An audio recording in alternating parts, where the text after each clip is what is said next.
it's not a higher floor, to room 200.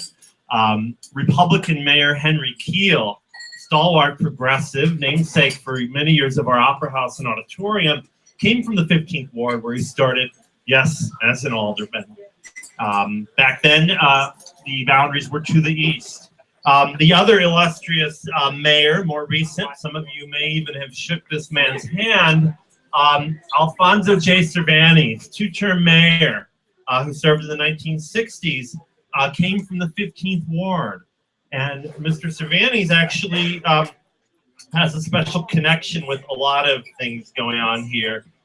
In 1949, some 65 years ago, when he ran as the Democrat in the race, the seat was actually held by a Republican, if you can believe that.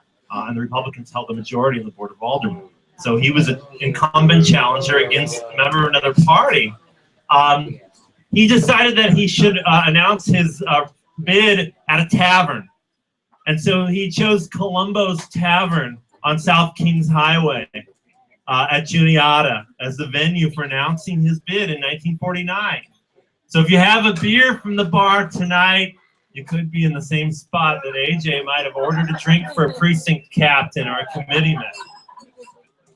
At that announcement, the mayor of St. Louis came by to shake the hand of the challenger. I don't know if that's happening tonight, but if Francis Slay steps through the door, we will we'll say hello. So another anecdote, Alfonso Cervantes published his great autobiography, Mr. Mayor. And maybe one of these candidates someday will have a literary impulse and recount tonight's events. Cervantes recounts, we're wanting to run for alderman, not quite clear really what that meant. He wanted to get into politics, found out what it was, ended up running as a Democrat. He's so largely impressed with some of the credentials he saw with the committee man. He went to meet a political wheeler dealer who was a jury commissioner named George Murphy. George Murphy told him what an alderman did. Cervantes thought he could do it. And he said, I'll do that. And George Murphy looked at him and said, it takes work to be a good alderman and it takes money to finance a campaign. Still want to run? And he did, and later became mayor of St. Louis. So the 15th is a springboard, perhaps. But tonight, it's really not about the politicians of the past. It's about the present and the future of the ward. We have two very strong challengers that I count both as friends. I've worked with both professionally. To the right here, we have, to my immediate right, now incumbent Alderwoman Megan-Ellyia Green, elected in October 2014 after participating in the debate here at the Royale. We like to think this tavern continues to have an impact. Of course, it's really up to who shows up and whether or not you vote, so don't forget. And the challenger, Beth Braznell, longtime resident of the ward, someone I've worked with for years on community issues, both very strong candidates. So let's hear what brings them together and what makes them different choices. I'm going to start with a question that opens the floor to their thoughts, and that is a general question. Is there a number one issue for this ward right now, tonight? And we have a timing of 90 seconds for the candidates. A yes or no prompt, and they're free to challenge that, and then 90 seconds to elaborate. At the end of the night, I'll point out there will be a 3-minute closing statement from each candidate. All questions will be my questions due to time limits and space considerations. You are, of course, welcome to talk to the candidates on your own and ask any other questions after the formal debate is over. And in any other setting, of course. So, is there a number one issue for the 15th Ward? We'll start with Beth. Of course there is, and it's embodied right here in this room. We have a great divide in this room. This race started out to be just a normal aldermanic race and has become one about factions, about age, about race, about belief. And it's going to take a very strong leader to weld that together. And I'm looking at evidence that my challenger is not interested in bringing people together, but is more interested in dividing.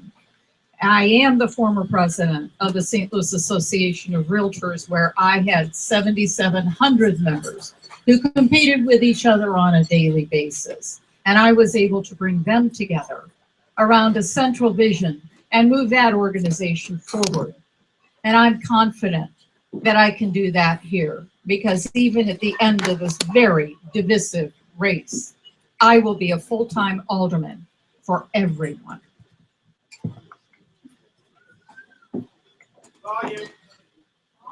Yes, of course, there is a #1 issue for the 15th Ward. And I would say that that issue is the long-term retention of our population. We have seen a tremendous change in our demographics over the last 10 years that I've lived in the ward. When I first moved into the ward, I actually moved onto the same block as Beth. And at that time, there were several houses that were still boarded up, under construction. And we've come a long way. We've seen those houses now be the home to many families, and families that are having kids that are approaching school age. But the question we have to grapple with is, how do we retain those families in our neighborhood? How do we make sure that those families don't up and leave as soon as their kids become school age? How do we make sure that we have safe streets so that they feel comfortable allowing their kids outside to play? How do we address the crime in our neighborhood, especially the property crime that is often caused by drug-seeking behavior? How do we address that at a city level? Those are the big things that we need to grapple with to maintain our population and continue to grow a vibrant ward. Thank you both. So from the ward-wide level to the citywide level, as we know, the members of the Board of Aldermen have impact over all of us. I know some of us in this room don't live in the 15th Ward. I live in the 20th Ward. But whoever wins this election will impact all of us, because the aldermen will vote on legislation that affects the entire city, and some legislation that affects very specific areas outside of the ward. One of the most recent and controversial issues was legislation designed to bring the National Geospatial Intelligence Agency to a site in North St. Louis. Two board bills, Board Bill 259 and 263, that both passed and are poised to be signed by the mayor, would enable the blighting and redevelopment designation of that area. Proponents said, of course, we have to keep the 3,000 or 3,100 jobs of NGA in the city and the earnings tax revenue, although admitting that half of that earnings tax revenue will be paid into tax increment finance and controlled by a private developer.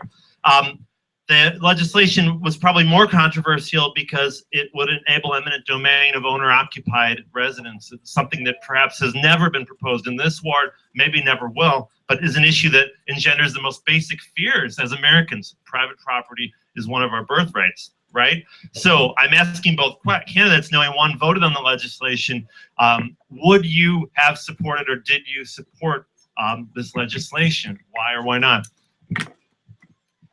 So I actually changed my vote on it from the second reading to the third reading. And I did that because more information was brought to light. As Michael Allen said, it was two bills. It wasn't just it wasn't just the eminent domain bill for allowing the city to take ownership basically of Pruitt-Igoe. It also expanded the North Side Regeneration TIF. And in doing so, that meant that half of the earnings tax that would have come from that area would no longer be something that the city would be getting. On top of that, because it's a government organization, they wouldn't have paid property tax either. And so when you compound all of those things together, plus the cost of taking people out of that area, no longer having the property tax income that you would have from those people who live there, no longer having the sales tax from the businesses that are in that area, we actually could have been looking at a loss. And in this debate, it brought up a very interesting concept, and that's that at the board, we don't have budget documentation that goes with our legislation. And so one of the things I would like to see in the future is a budget sheet that is attached to every single piece of legislation, so we know what the implications are before we before we go to vote on something. Eminent domain is a really difficult issue. And it has been used, I think, very badly throughout our region. The biggest example I can think of, well, there are two of them. Number one was Maplewood Commons, where a thriving neighborhood was taken and given to a private developer. And I am very much against the use of eminent domain to enrich a private developer. Eminent domain under the law is to be used for taking for the public good. And I don't think that you can make the case that the public good is enhanced by a Walmart. So as Michael said, it's unlikely we would see that here. I do know that there are several aldermen who are pretty good at blocking businesses that want to come into our city. And I am concerned about the revenue that the city would be gaining or losing depending on where the NGA goes, because we're going to have to replace that earnings tax somewhere. And I'm afraid that it's going to fall on the most vulnerable citizens that we have. Well, great segue into the next question.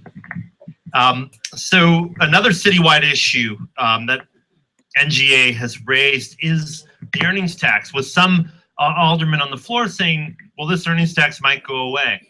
There's this persistent billionaire that kind of forced the city to have to vote on the existence of this tax.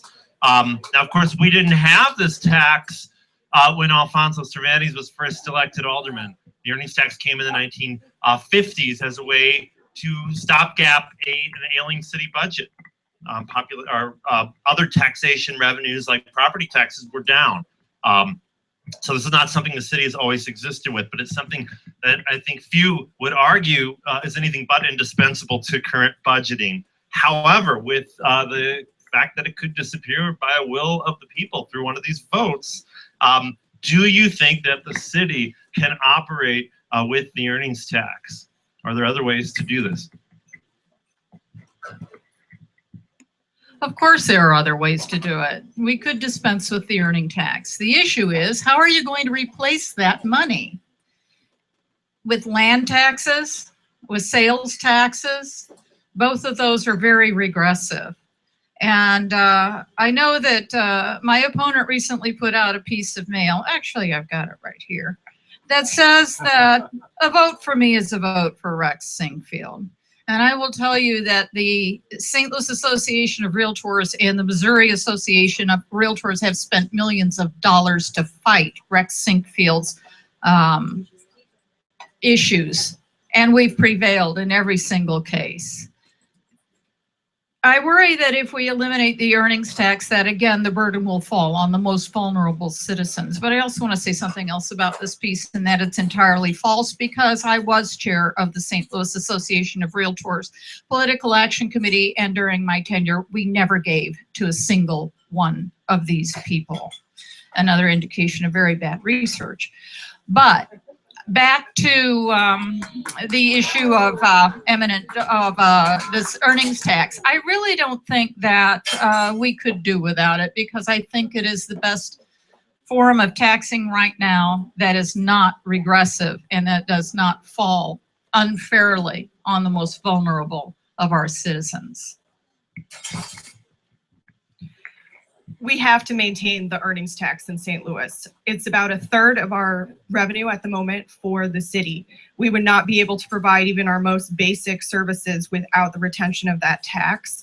And if we were to replace it with a sales tax or a property tax, I completely agree. It would be a regressive tax. It would fall on the most vulnerable people in our most vulnerable citizens in our city. But what we need to be doing is looking at, how do we reverse this? How do we go back to how do we combat the Rex Singfields of the world and say, you know what, maybe people in rural Missouri are afraid that they're going to have an earnings tax, and legislation to make sure an earnings tax doesn't come into their town. Maybe that's good for them, but it's not good for us at the city. And so what can we do at the city level to influence legislation in Jefferson City so that we don't have to be voting on this so that we don't have to worry about this money being taken from us every so often. Thank you. Follow-up to taxes while we're on the subject. Might as well get it out of the way, right? So some people think that the city sales tax is an impediment to business, that the tax rates in some parts of the city with special taxing districts reach almost to 10%. If you've ever bought anything at the Walgreens across from the city hospital on Lafayette Avenue, you know what I'm talking about. Their sales taxation was in the news last year with Amendment 7 and the debate around whether or not we should raise state sales tax rates for local transportation priorities. Some people would say this is fine, these special taxing districts do things governments shouldn't do. Others say that the sales tax rates need to be capped to protect low-income and working-class people. Do you think there's a point in which sales taxes get too high and that the Board of Aldermen should take action? I think that the height of sales tax is determined by the will of the people. And what I mean by that is there's a certain threshold that I think the citizens in the city of St. Louis will allow, that they will tolerate. We have again and again decided to impose taxes upon ourselves to build greenways, to make bicycle routes, to do these things that we want to see in a city. But I think it will get to a certain point where residents say, I can't take anymore. We don't want to be New York City. We don't want to be Los Angeles. We don't want to be San Francisco. We don't want to be, we like living here because of the low cost of living. And if we impose too much tax, we're not going to be able to have that discretionary income that goes into other services. So yes, I think that there's a natural cap on it. I don't think it's something that we need to do at the Board of Aldermen, because I think organically it'll happen through the vote of the people of the city of St. Louis. Sales taxes, I think, are among the most regressive taxes that there are. They fall, the burden that they impose on the very poor, on those who can least afford to pay those taxes, is tremendous. I don't think we need to cap sales taxes, because I think we're all going to vote with our feet on sales taxes. If they get too high, we're simply going to go across the river to some place where it's less expensive, or out in the county. And that in itself would be a huge wake-up call to taxing authorities in the city of St. Louis. But I am very much against sales taxes on the most basic things that people need to live. Because again, they are extremely regressive. They fall hardest on the poor. Thank you. If you're out of here by 11 o'clock, our promised end time, that's in part to our timekeeper, Robin Harvey, who works in my office. So she's used to keeping me on track, so it's not much different. The next question concerns the Civilian Oversight Board. Once controversial, this seemed like a matter of consensus, introduced at the Board of Aldermen with an unprecedented number of sponsors, and even Mayor Slay making a rare appearance as a sponsor of legislation at the Board of Aldermen, appearing formally on the sponsorship line. All of this seemed set to pass until the end of the aldermanic session. So far, there's been an impasse.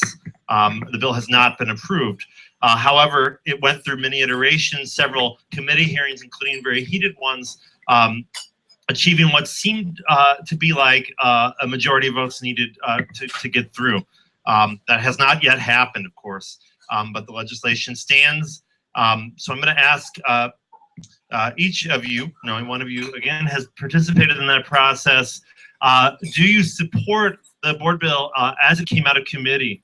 And as it stood the last time it was voted on the floor of the Board of Aldermen in that form? Why or why not? Oh, go ahead. I'll defer to the aldermanic privilege. Oh, am I next? Okay. Civilian Review Board, Civilian Oversight Board, whatever you want to call it. I think it is necessary. I think it is coming. The issue in front of us is not whether or not we will have it. The issue is in what form it's going to take.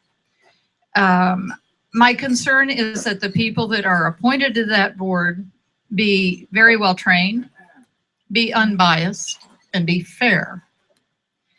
And I know that this is a very hot topic for many people in this room, but I do believe that it can be done well. I don't think that fast tracking that legislation is the answer.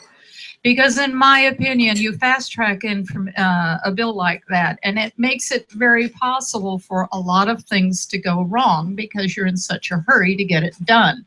I applaud the Board of Aldermen's decision to slow it down and to take a good hard look at it. But yes, the Civilian Review Board, Civilian Oversight Board, whatever you want to call it, that is something that we do need. We need to regain the confidence of our citizens in their police department.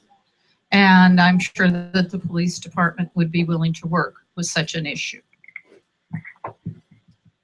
So I have been an integral part in working with Alderman Kennedy on the Civilian Oversight Board. I think that the version that we have come up with is probably the best version that we're going to get. Nobody on any side is completely happy with it. There are people who want it to be stronger. There are people who think it has too much power. And in my mind, that means we probably have a pretty good bill.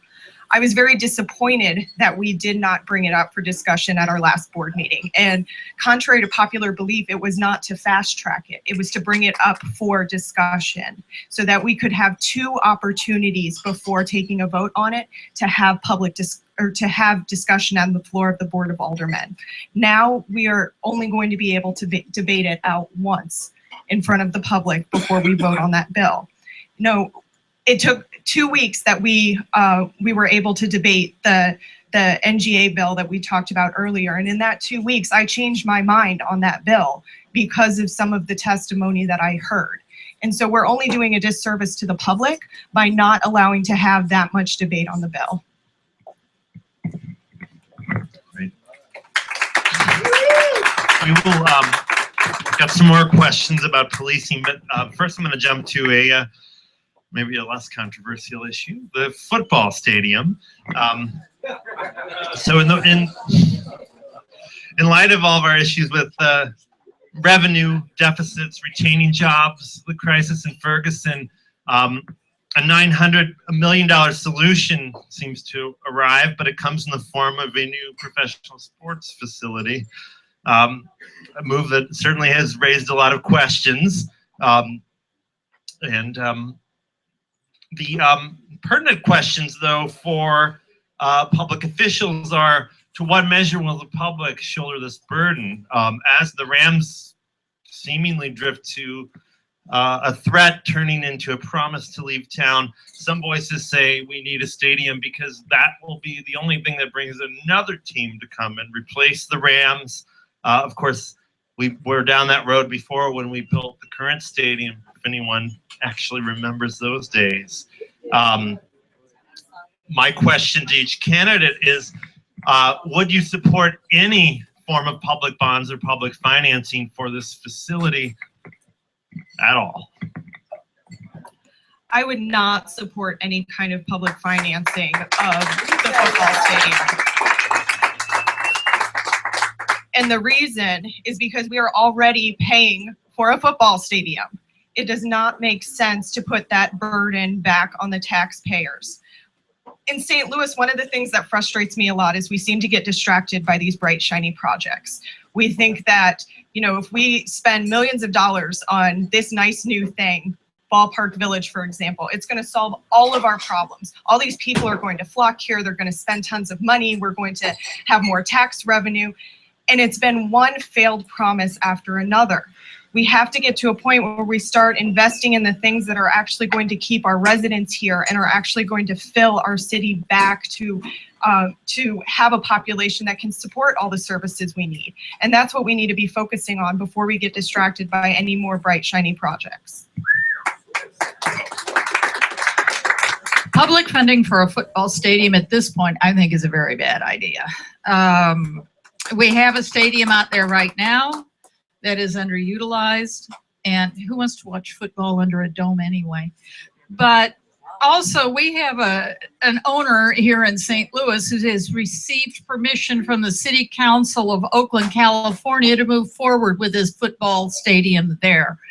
If he's got the money to build it in Oakland, he's got the money to build it here. So we have absolutely no chance that the Rams are going to stay here. I do not believe in the build it and they will come philosophy. Putting a stadium up now in the hopes of getting a football team is just, to me, very bad policy.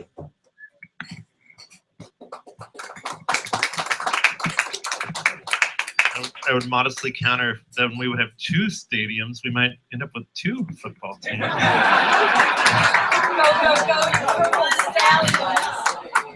Anyway, another 15th Ward alderman turned mayor dealt with this issue.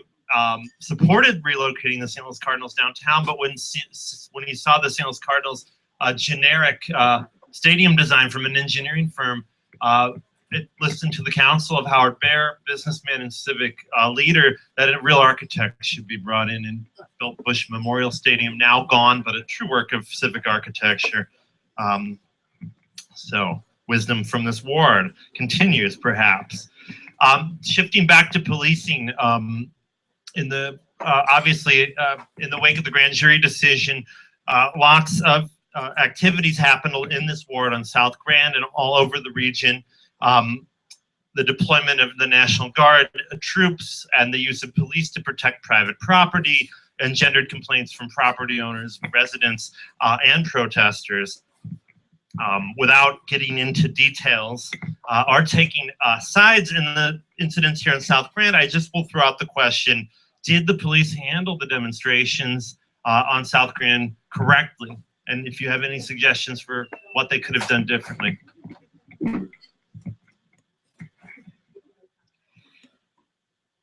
When the protests happened in Florissant, my husband and I decided to drive up to Florissant, to West Florissant Avenue, and have dinner at the Ferguson Burger Bar in support of that business enterprise, which had opened 4 days prior to the destruction of, or to the incidents up there.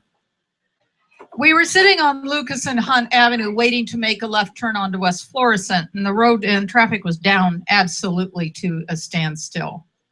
And we were not moving forward at all. We didn't know why, until all of a sudden the National Guard went by with their militarized vehicle, standing on the sides of those vehicles, people in military uniform. I remember Kent State. I protested against the Vietnam War. I protested in favor of civil rights back in the 60s and 70s. And this was horrifying to me to see. And then here we are up on South Grand, and we have tear gas deployed against citizens. And that also is horrifying to me. I'm not saying it was the wrong thing to do because I was not there, and I'm not going to judge that. Did they handle it appropriately? I don't know. I was there the second night, and I thought, yes, they handled it very well the second night. So to me, a leader is somebody who shows up. And I was out there until 3:30 in the morning that night, walking first with many of our neighbors, over 600 of them, not outside agitators, but our neighbors who are out there.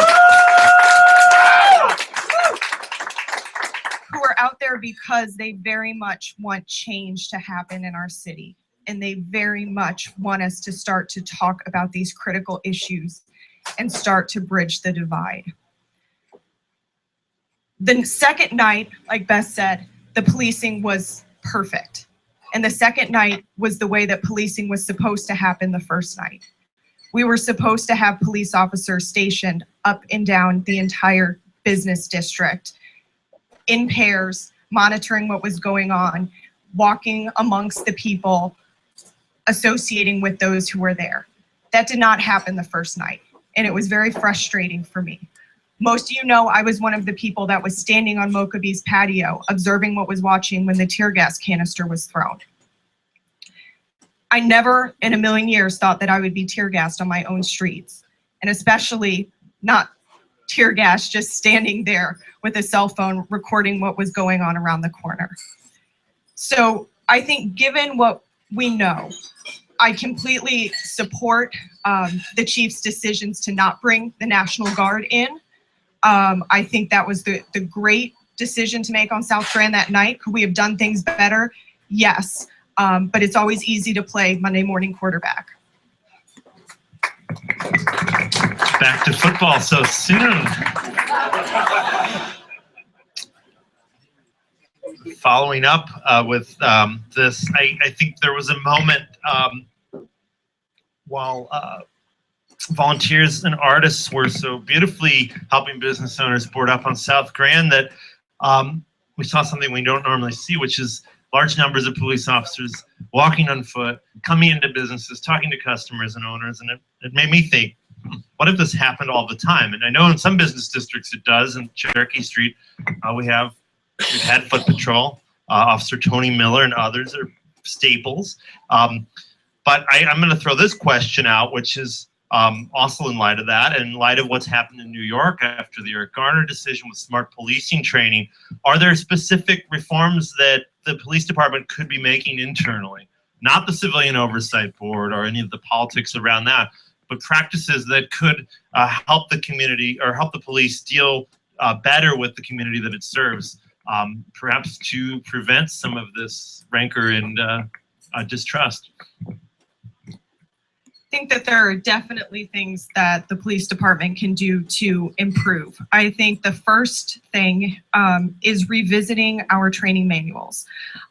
We need to look at training policies that we're using now and what other cities are doing. We need to make sure that implicit bias training is a part of all of our police training. We need to review our use of force policies. We need to look at consolidating our police training academies to make it more efficient. And I think going along with that regionally, we need to look at consolidating a lot of our police departments, again, to make it more efficient. Make sure that people in the city and police officers in the county are learning the same kind of techniques, so that if for some reason an officer in the city is sent to the county or vice versa, everyone has been trained in the same way. I think that we also need to go back to community policing models. We've actually found in the 15th Ward that times when hotspot policing has been used, we've actually had increasing crime in the ward. It's not an effective way, and we've seen that over and over and over again. I have great optimism because we have a delegation that's actually out in Kansas City this week from the city of St. Louis, learning about how Kansas City was able to decrease their violent crime rate in such a short amount of time. These community policing models work. They've been done in Cincinnati and Minneapolis and Boston and a million other cities.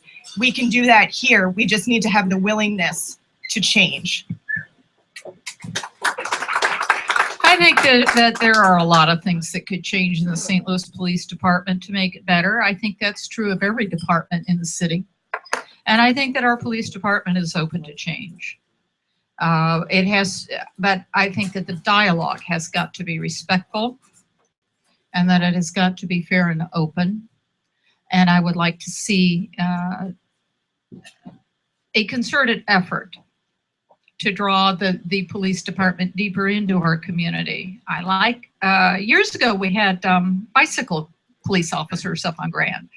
And I would like to see something like that again, where they're more in touch with the people that are here so that we can form relationships between the police officers and the people that they serve and protect. We have many police officers, active duty police officers living in our ward. Between active duty police officers, their spouses, retired police officers and their spouses, we have almost 100 of them living in our ward. And they choose to live there because they know it is a great place to live. And it is a great place to live. And I would like to see it stay that way.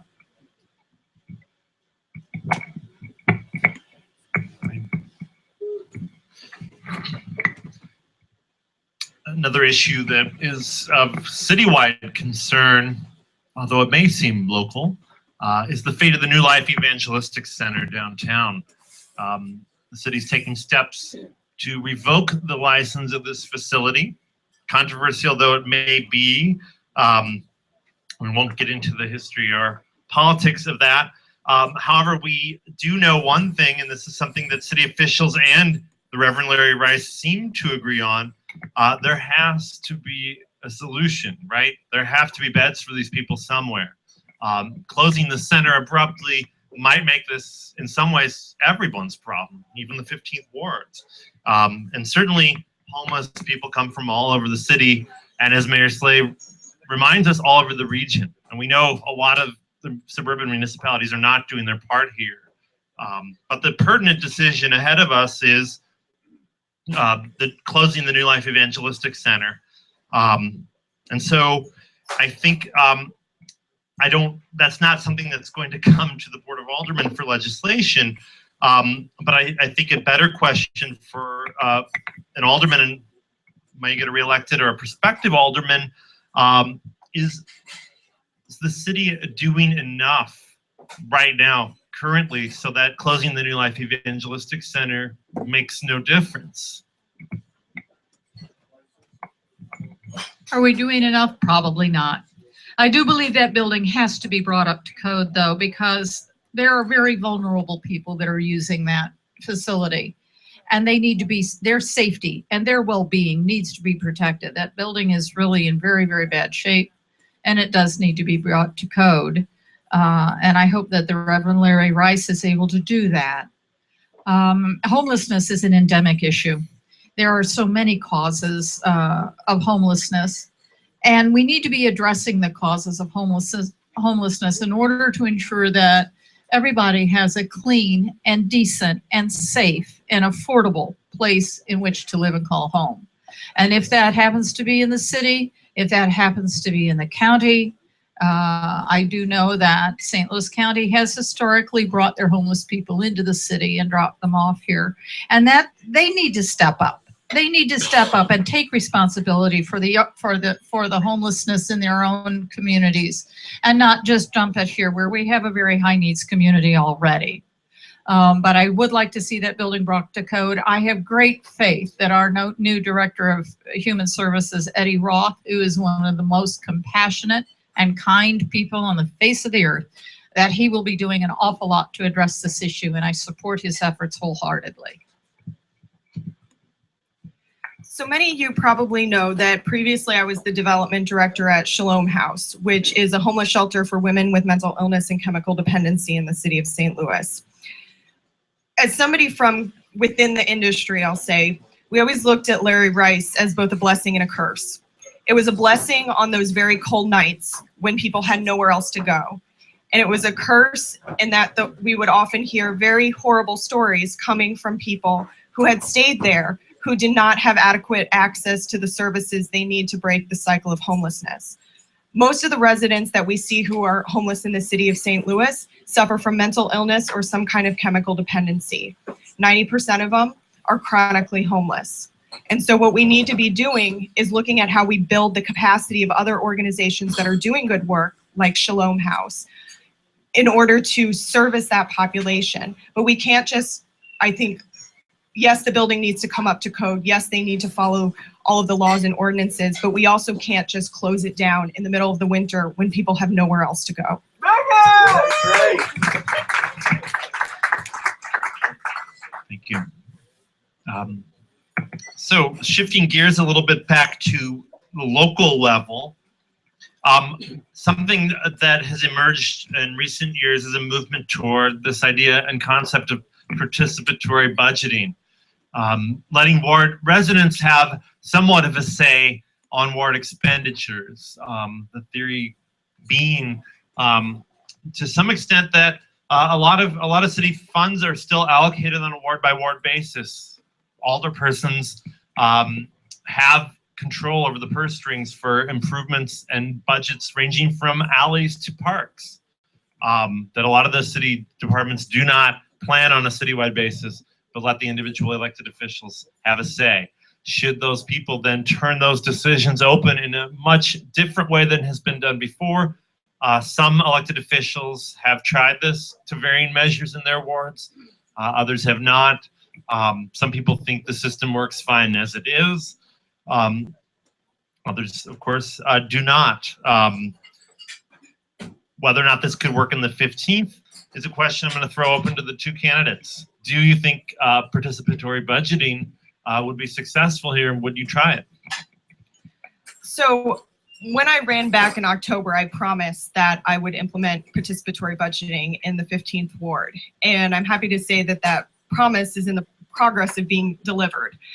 We're very lucky in the 15th Ward that we have our very own expert in participatory budgeting living in our ward.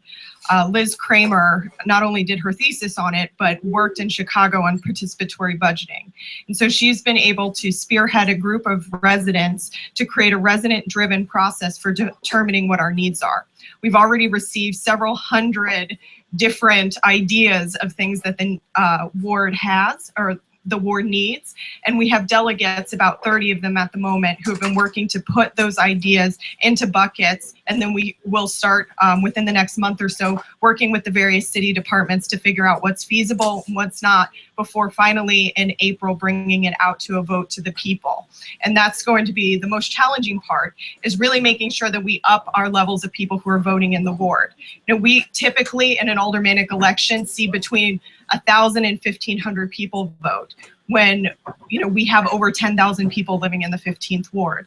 So in order to really make participatory budgeting work for the people, over the course between now and April, we're really going to have to step up our game, mobilize our block captains, mobilize other community members, so that we can make sure that we really turn out the vote on such important things about what we use our ward capital funds for.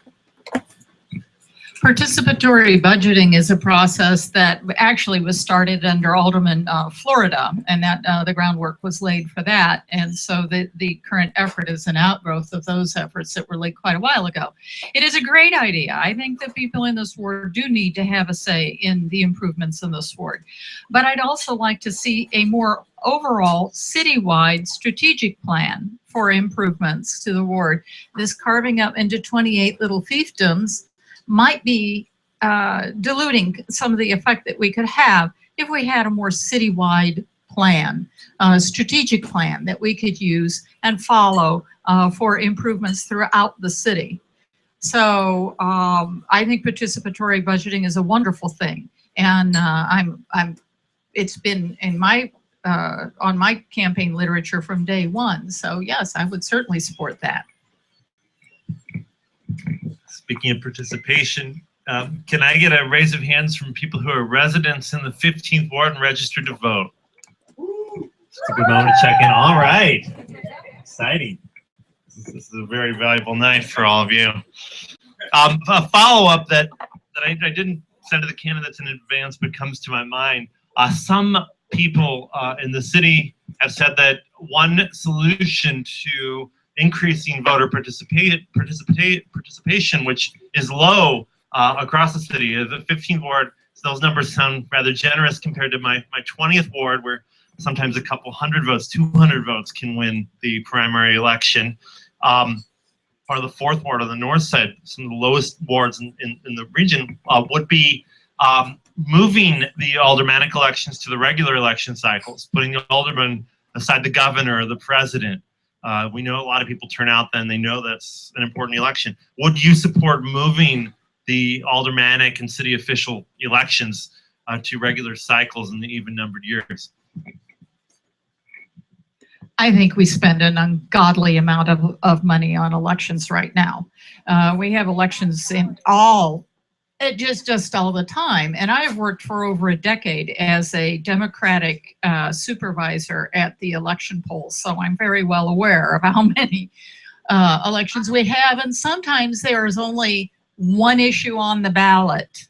I would like to see us combine these elections into a more reasonable schedule that would encourage voters to come out, because I think many of them are apathetic because of the number of elections that we have right now. And they don't really know what they're voting on. Now, it would increase the ballot. It would make the ballot larger, and we'd have to deal with that somehow or another. But I think that in the interest of promoting voter turnout and of saving money for the city, that this is something we ought to consider. But I think another thing we need to do is to work very, very hard on voter registration. When I ran the Tower Grove South Management Corporation, which managed property in the city that was distressed under contract to the city, And one of the things I did was every person who took tenancy in one of our apartments was encouraged to register to vote. I had the voter registration forms right there. And I think that voter registration is something we need to focus on very, very hard in the city. I definitely would support combining elections. Last time I saw a figure, I think it was about $200,000 per election we would save if we were to move the aldermanic elections to the regular election cycle. That is a huge amount of money that we could save. But I think we need to look beyond that too. We also need to look at some charter reform. The fact that I ran in October and then I'm running 4 months later and then we'll have to run again in 2 years, that is a lot of waste of taxpayer money on a very redundant, system. And so at some point in time, we need to look at that and see, if these decisions that we're making are really in the best interest of the people of the city of St. Louis. And if they're wasting limited resources that we have in the city, then I don't think it is in the best interest. But I think we have another role to play as a city. We are the progressive voice for the state of Missouri. And we're often held hostage by what happens in Jefferson City. And we've tried to get early voting measures passed. We've tried to make it easier for people who have schedules that make it difficult for them to vote, to make that uniform across the city of, or to make that uniform across the state of Missouri. And it just hasn't happened yet. And so as St. Louisans, we need to be working to lobby in Jeff City to make it easier for our vulnerable populations to vote when it's convenient for them, not when it's convenient for the people in Jeff City. Or we can just limit campaign contributions to also 1 day out of the season. You can only write the checks on 1 day. So another issue that affects both the city and the ward is public education. And technically, the Board of Aldermen doesn't have a lot of responsibility. I'm sure a lot of aldermen, not pointing any fingers, but are probably pretty happy of that fact. It's an issue a lot of people don't want to touch. But the future of neighborhood schools impacts the quality of life in wards in ways that maybe those same aldermen sometimes wish they could control. I know when the Board of Education has gone through recent closure rounds in 2007, 2009, aldermen and women have stepped up testifying at the Board of Education and special administrative board meetings against these closings. And Alderwoman Florida was a huge advocate for keeping Mann's School open at the time when Superintendent Adams was trying to sort of close one of the Tower Grove schools, but he wouldn't quite tell us which one. Sort of a Russian roulette of sorts. That day has lifted, but so is state takeover, which seems like it's coming to a close, pushing the burden back onto the city. The Board of Aldermen may not want to touch this issue with alacrity, but perhaps it would touch it with some urgency upon the return to the Democratic elected board. Should the Board of Aldermen be involved? Will you be involved? Those are my questions. When we get city control of the schools. Is it me? So a lot of you know that education has really been my issue of passion. When I moved here 10 years ago to do the Coro Fellows program, it was really seeing the educational disparity that exists in our region that led me to stay in St. Louis and to dedicate my life to community service. I ended up teaching in St. Louis public schools before going on getting my master's in educational leadership from St. Louis University, and have been working on a PhD in education policy. And I'm not ashamed to say that I do also hold another position as the Chief of Data and Communications for a statewide organization called Child Care Aware of Missouri that advocates for quality, affordable access to early childhood education.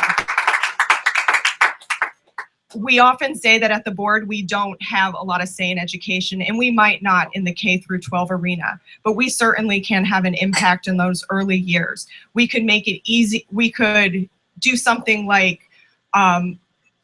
not make a family child care business have to pay their business license fee for 2 years if they become accredited or they become licensed. So we give an incentive for them to become quality centers. We can advocate to keep our rec centers open or reopen our rec centers, which will also cut down on crime and provide very valuable youth development programs. So to say that we have no impact on education at the board, I think is a fallacy. We just have to look at non-traditional ways to have that impact.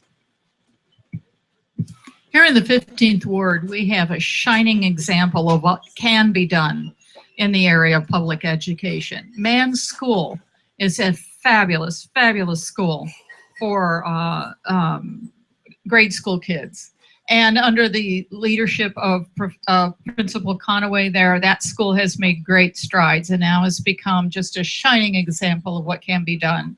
I think we need to, I would like to see, I don't know if the Board of Aldermen can do this. I'm not sure that's their arena at all, but I would like to see us strengthen our schools with public participation. I have been taking school supplies, especially to the autistic classroom at Man's School. They have wants and needs. Did you guys know that if a teacher in our public school system has to have something photocopied, she has to walk into the office carrying the number of pages of paper in order to get that thing copied?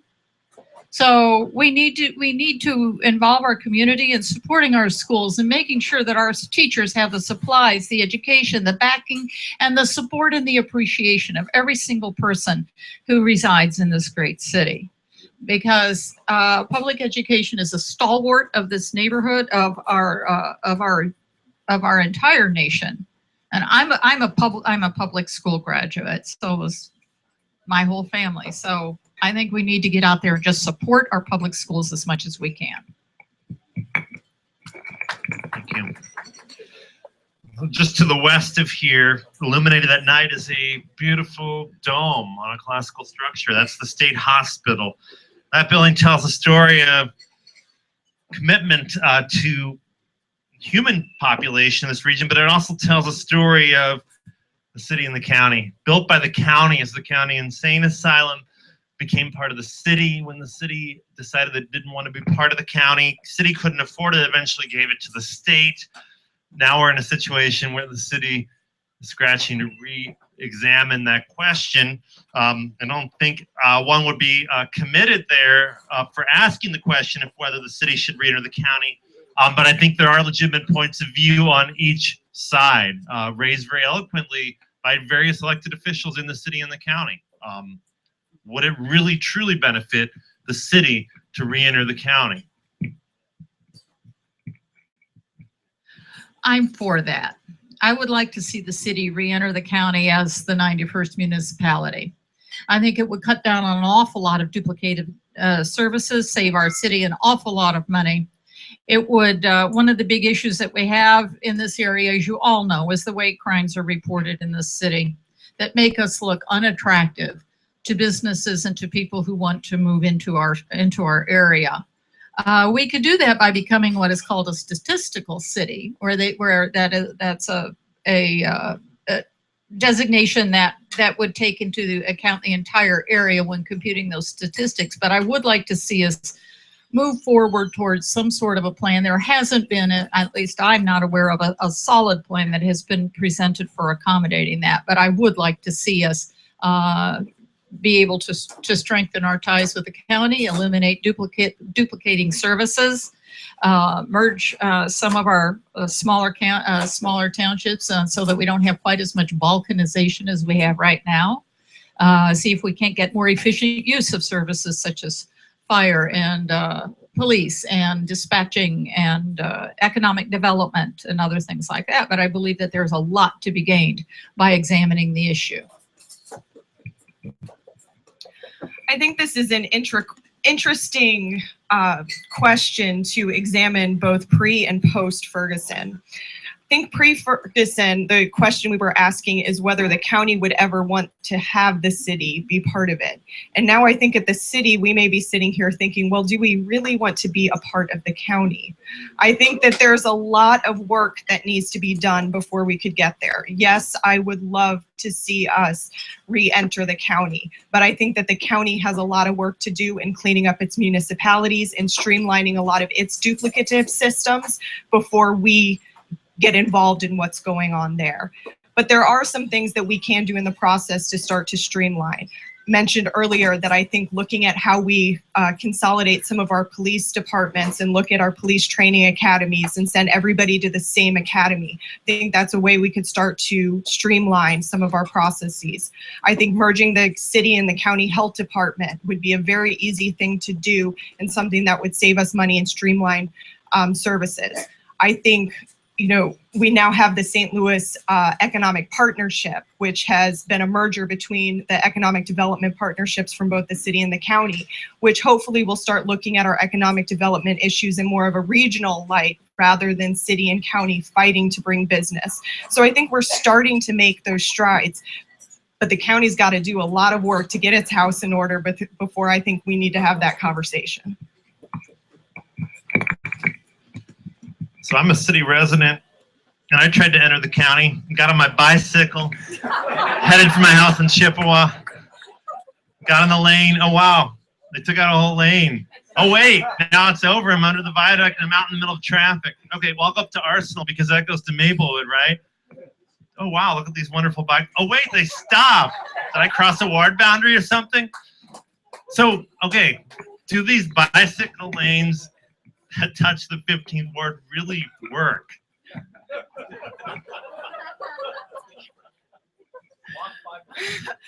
You know,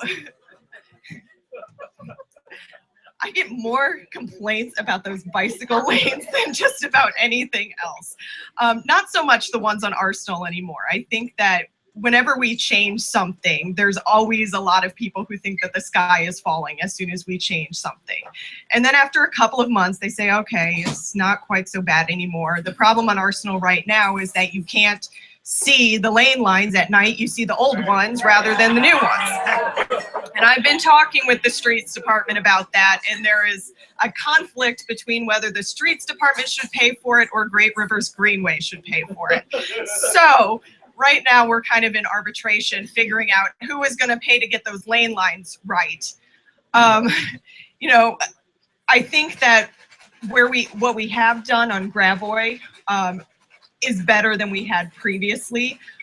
When we had I don't know exactly what you call them, but the little pylons that were there. I mean, we had tons of trash. You couldn't ride your bike through there anyway. It wasn't serving its purpose. So I think it has gotten better. But what I am looking forward to is you probably saw today that the Complete Streets initiative was signed by the mayor. And Scott Ogilvie was the sponsor of that, and I was a proud co-sponsor of that legislation.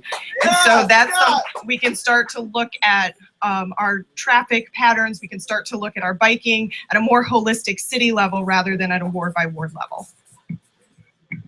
I think that's the key to it, is looking at this at a strategic level across the city and finding ways to link bike paths and bike lanes on highways to provide the best experience, not only for those who commute to work, but also those who do it for pleasure and for fitness and whatnot. Are they working on Arsenal? I don't know. They've been restriped so many times. I'm not quite sure exactly where they are right now.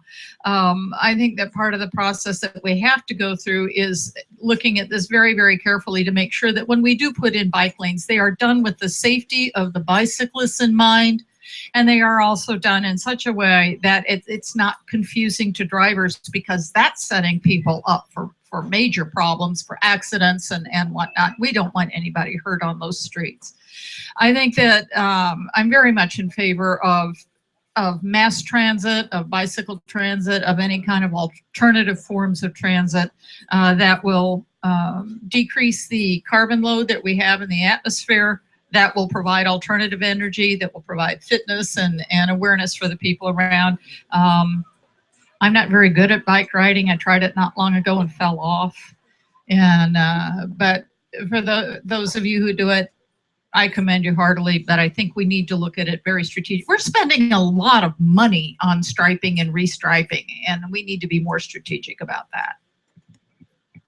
All right. So a little confusion over bike lanes, but we can always take the train. Oh, wait. Well, we can take the bus. But could we take the train? One of the issues that's been raised by candidates in some of the other races here in the South Side this cycle has been championing the North-South Metrolink line, something that a lot of us maybe went to some of the public meetings on 10 years ago, seemed to be a regional priority, fell off the table. Something that Steve Stenger mentioned in his campaign for county executive. He seems to be tracking a little bit back from that. Something Mayor Slay has been a little aloof on. It would take the two of them working together to really make this a transportation priority. In the wake of the failure of Amendment 7, which became a city issue because a lot of aldermen, elected officials supported that. Some people think the way to go for the city is to find a way to finally build this route, which would connect city and county and create a system, public transportation system that would benefit a lot of neighborhoods, possibly even spur the fabled transit-oriented development St. Louis awaits. Do you think North-South Metrolink should be a major priority in the next 4 years? Absolutely. Not just the north-south route, but also the one to St. Charles that was on the original plan, and that was terminated when the people in St. Charles said they didn't want, quote, that element, unquote, in their area. So I think we need to do whatever we can to get that north-south route built, and then to connect with the surrounding areas, including St. Charles County. We have a remarkable light rail system. I was riding the metro in Washington, D.C. there, and just happened to sit down next to a lady who was the vice president of Metro. And she told me that St. Louis did it right, that our light rail system is a wonderful system. The only problem that we have with it, it doesn't go far enough. It doesn't serve the community that it needs to serve. So yes, we need to build not only north-south, we need to build with the original plan and extend it to the east-west corridor as well.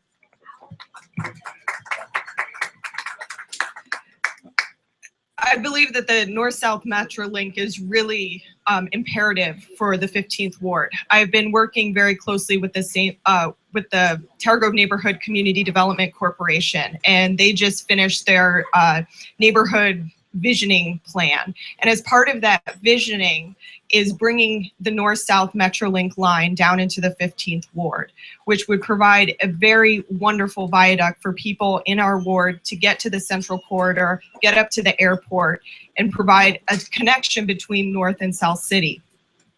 On another side, I've been working very closely with Nancy Cross at SEIU Local 1.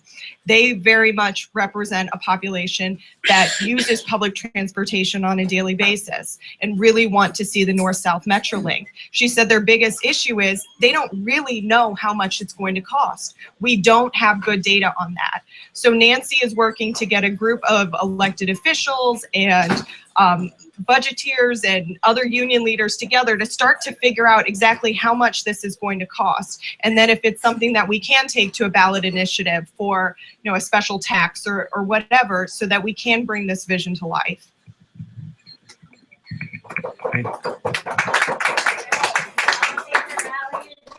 All right. So an issue for the city remains property, vacant property, nuisance property. The city certainly has some tools. We were the first city in the United States to create a land bank, the Land Reutilization Authority, back in 1973. Now a national poster child for an ineffective way to deal with tax delinquent properties. Although the city is taking steps to reform that, we have building codes, which of course you have to follow, right? We have a housing court. We have a vacant property registration ordinance. Maybe you also get Vacant Property Registration Monthly magazine. I know for a lot of the 15th Ward, dealing with nuisance property has led to rejuvenation and revitalization.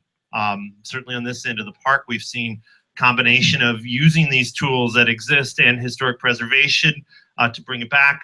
There are other parts of the ward where challenges remain. My question is, are there enough tools on the table for the 15th Ward? And do you think there are some tools that need to be brought into this mix? So recently I worked with the Community Development Corporation, Tower Grove Neighborhoods, to get together a list of all of our vacant properties. And one of the things we're doing at the moment is now surveying those properties and seeing what are prime for redevelopment. What are things that the Community Development Corporation may want to invest in? What are things that we could maybe get other developers to come in and to invest in so that we can get those vacant properties off the market? Last weekend, I walked with a number of concerned residents down in what we call the Wedge area. On Bamberger in particular, nearly every other house is vacant at the moment. And that does not sit well with me to know that we have a street in our ward that is 50% vacant. We need to start figuring out how we do that. We need to expand the historical district to provide incentives for people to come in and rehab those houses. That has worked very well in Targo Heights. That has worked very well in the Grand Oak Hill Historical District. We need to expand that south. We also need to strengthen the fines around landlords that do not upkeep their property and around homeowners that do keep their property vacant. Because what I'm finding too is people would rather pay the fine because it's cheaper than it is to put in the work to make the property habitable. So we need to put some stricter regulations so that there's an incentive for landlords to actually fix up their property rather than just pay the fine and let it sit forever. We have a lot of ordinances on the books right now about keeping your property up and about bad landlording and whatnot. And those ordinances aren't really enforced. We have an amazing, amazing font of beautiful, beautiful architecture in our ward and in our city.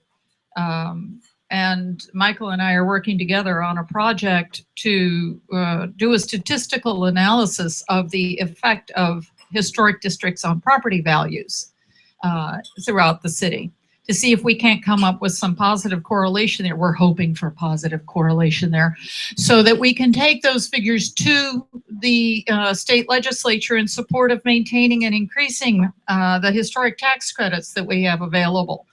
But the issues around vacant properties and whatnot, a lot of that is because many of those properties are no longer functional, and we have to look at ways to restore those properties to functionality.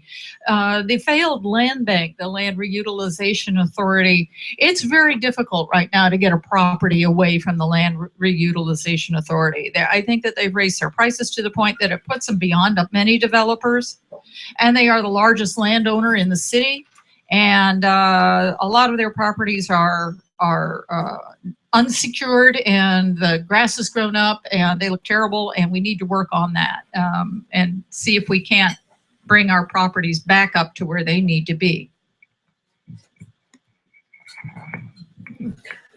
Sort of a related question, not on the list I gave you guys, but I'm sure on your minds and the minds of people who live in the 15th Ward.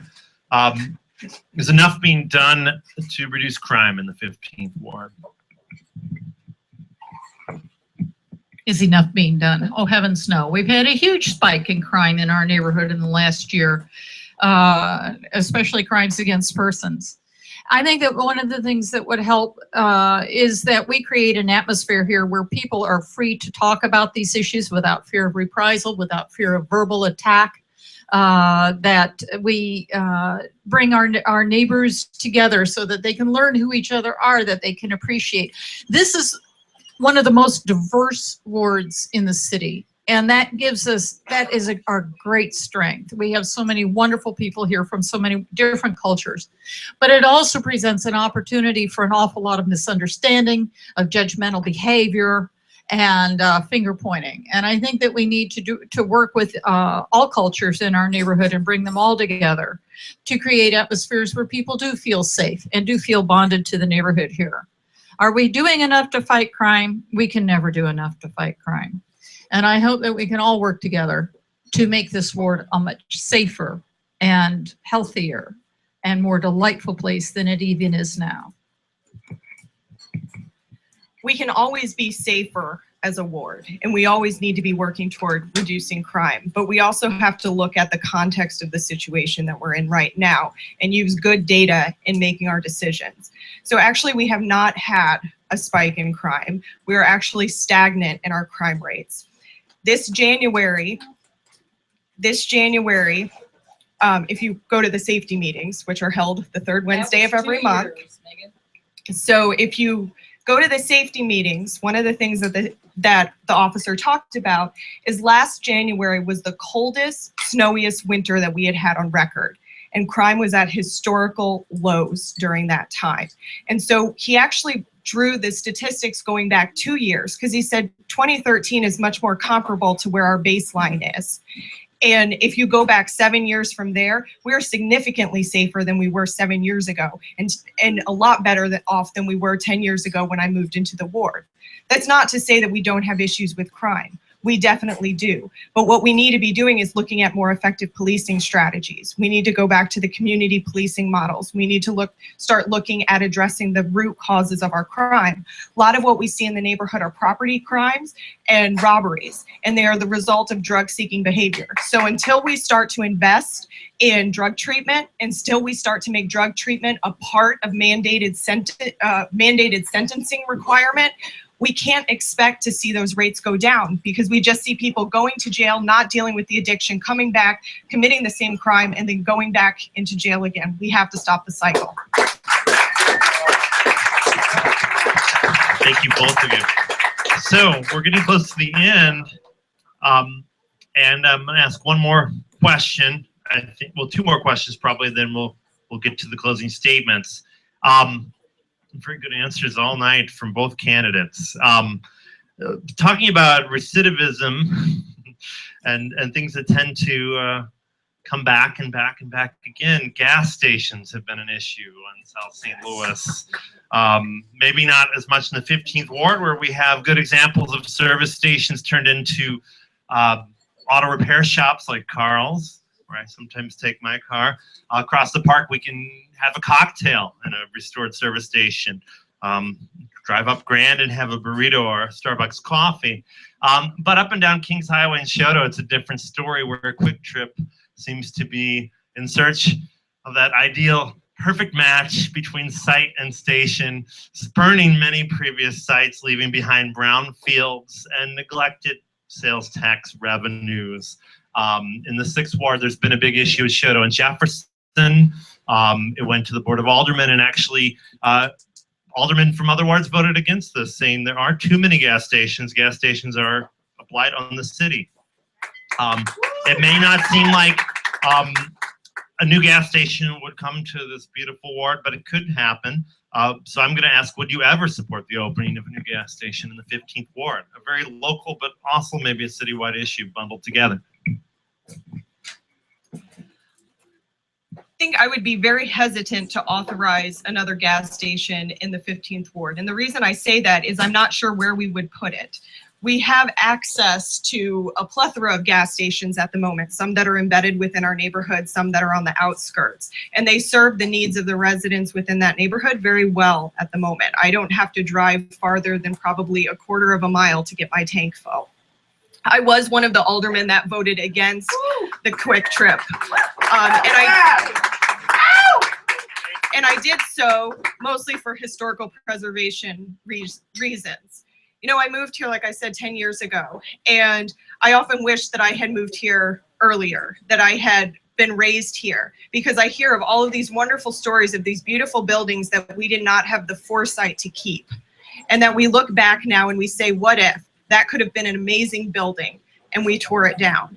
I don't want to be that person that is going to look back in 20 years and say, why did we make those decisions? Why did we take away one of our most valuable assets as a city? And that is our historical architecture. So I will be very hesitant to support anything that is going to result in tearing down historical buildings in our city. Yeah! Gas stations. Well, I saw that on the list of questions, and I was wondering where that was coming from, Michael. Okay, gas stations. Would I approve a gas station in this in the 15th Ward?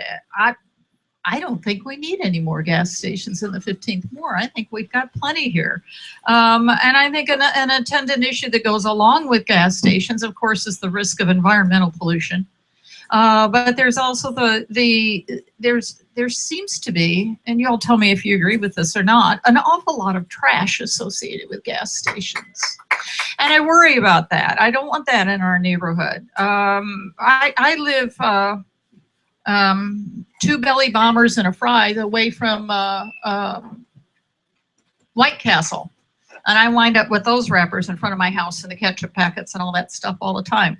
And I think that that's an issue that we have to look at. If you're talking about bringing a business into the ward, I think we need to look very strategically at what that business model is. Make sure that the people who have are bringing the plan forward have the depth and the understanding and whatnot to run that business professionally, no matter what it is, to make sure that it has the very best. All the resources it needs to be successful and to be to be a complement to our neighborhood. So a gas station? No, I don't think we need another one. All right. How are we doing on time? It's 10:50. 10:50. All right. Well, we will have to cut it off there, I think, with very passionate, eloquent answers from both candidates on these questions. We won't let you go home, though, without hearing a 3-minute summary answer, open final statement of whatever form you wish, whatever you want to impart to these voters, nearly on the eve of next week's primary election. So, take it away.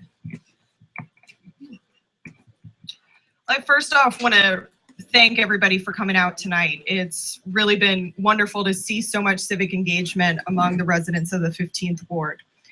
You know, when I sat up here in October, I sat here with a Heal St. Louis t-shirt on, asking you to elect me to be your leader to heal St. Louis.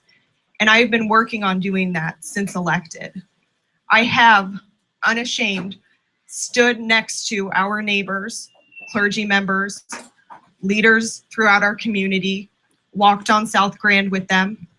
I have stopped vandals from throwing, not really vandals, but kids from throwing trash can lids through our windows on South Grand. I have communicated back and forth with police the entire night that things were happening on South Grand so that we could keep both residents safe and the police safe, and we could de-escalate the situation that was going on. That is the type of leader that we need in the 15th Ward.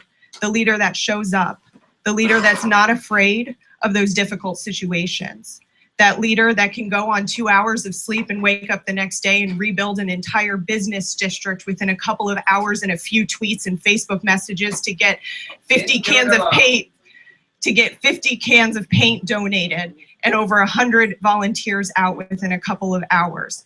But you're right, I didn't do it on my own. I did it with a community behind me, a community of residents who said, we believe in our neighborhood. We believe in our business district. We believe in the potential.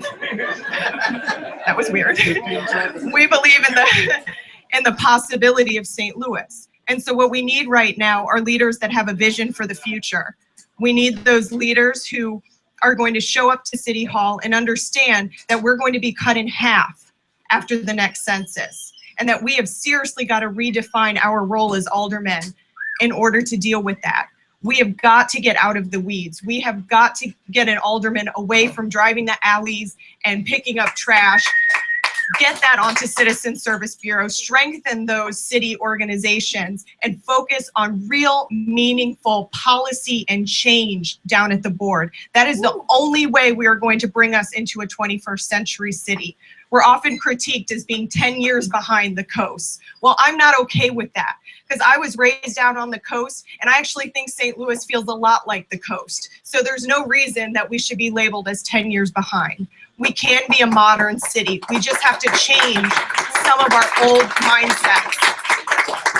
And what it's going to take to do that is the new generation of leaders. Those people who have been boots on the ground working to change this community. People like myself who have remained committed to changing this community and who are the voices of the next generation of St. Louis.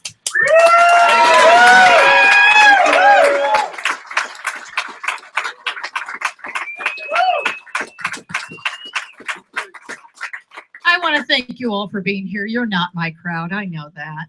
But I want to thank you all for being here.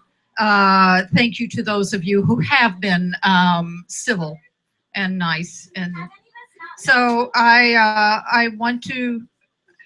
I am the mature candidate here. I know that. I'm the experienced candidate. I'm the one who's got the leadership capability to take this forward. I have been in this ward for the last 2 decades, over 2 decades. My opponent says that she's been here 10 years, but Megan, that's just not supported by your voting records here. According to your voter registration forms, you moved into the neighborhood in 2006 and then left in 2007 and then didn't come back until 2010. So I'm not sure that whether that's misleading or if that's voter fraud, but that's the way it is. So, oh yeah, well, you know what, I've been. So, I'm also concerned that I will be a full-time alderman for you. I do not have a second job. I will be here for you all the time. And with faithful attendance at Board of Aldermen meetings and at committee meetings.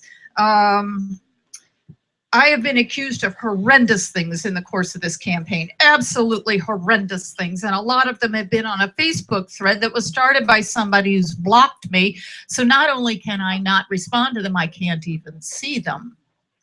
I have been accused of mommy bashing because somebody said that I said that Megan would be an ineffective alderman because she's got 2 kids. Well, I looked that person's address up online, and my canvassers are all using electronic devices with GPSs in them, and nobody was even in that region. So therefore, I have been accused of, no, I never said anything like that. That's ridiculous. And I have been accused of racism, and I have been accused of a whole lot of horrendous things here. The reality that you're talking about being up here on South Grand and marching on Ferguson, I was doing that years and years ago, long ago, and I am not at all happy with the tone of this campaign, and for taking credit for things that were not done under your watch. You can, another thing is that you cannot abdicate your responsibility to make sure that if you are the leader in this community, that everybody has a chance to speak and that everybody is treated with respect and with dignity. And that has not been happening in this ward, but I will bring that back to this ward. Well, thank you to both of our candidates. You should know that the Royale Tower Grove debate series, we use only foam darts. No actual candidates are hurt in these debates, well, at least physically. We don't vouch for egos here. It's a fair game. No matter who wins the election on March 3rd, Stephen Fitzpatrick Smith remains the mayor of South Kings Highway at the Royale Food and Spirits. For those of you watching on the live stream, we can thank Bill Streeter for his camera services tonight. Again, Robin Harvey, timekeeper extraordinaire. No, she's going to come back tomorrow night. Tomorrow night, the 8th Ward debate happens here, same time, same place. The estimable Dennis J. Wilson tomorrow night takes this spot. I'm Michael Allen. I've been moderating tonight. You've been a good crowd. What are you going to do on Tuesday? All right, that's what we like to hear. See you later.